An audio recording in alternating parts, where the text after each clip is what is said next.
The other day I was able to get out here and I got the jack shaft back in. Jack shaft support there with all the new bearings in there, all new bearings in the chain case.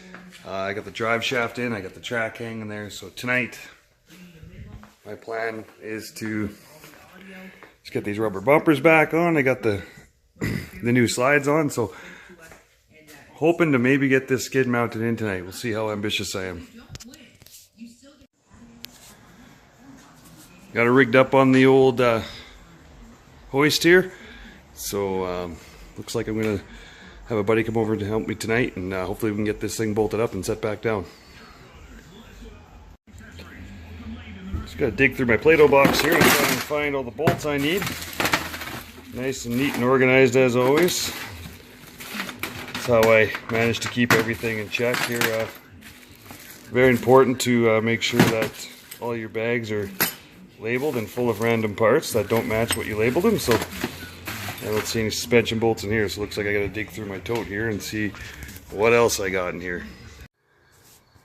Well, third time's a charm. I finally got this suspension in here, so here's what I ended up doing. I got it rigged to the chain hoist, ass end way up in the air, and then a jack under here to help me line up those front bolts. But I've done lots of suspensions before, but this one I've never had to go to this extreme before. Usually I can get them in on the ground, but I'll keep going and get it bolted up. Okay, it was a struggle as usual, but the rear skid is in.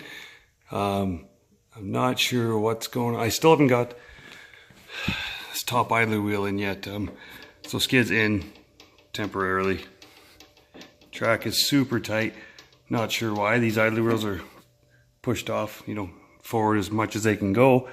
It's the exact same length of track that came off here. Same rear idler wheel, same everything, same drive shaft.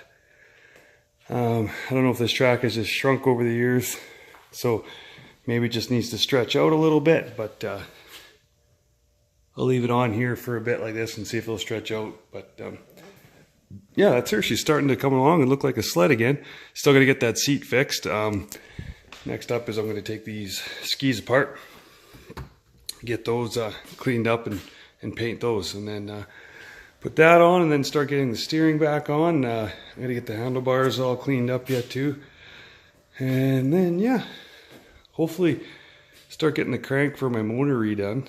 I'm having a hell of a time with that. I'm on my third crank, trying to find one that's gonna work. So if this one doesn't work, I don't know, I might give up the dream of putting a 440 back in here and maybe go with maybe a 670, or I don't know, we'll see.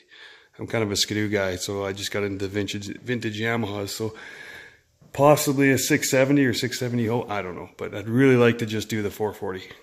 But so that's where I'm at for now. Try and figure out how to loosen this track up a little bit more, get those rear idlers in, and that's it for the rear skid. It turned out really well, looks good.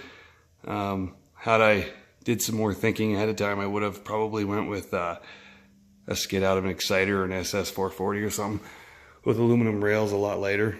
That would have been a better choice, but I'm not always the smartest guy around, so that's just what I redid the stock skid, and that's what's staying in there for now.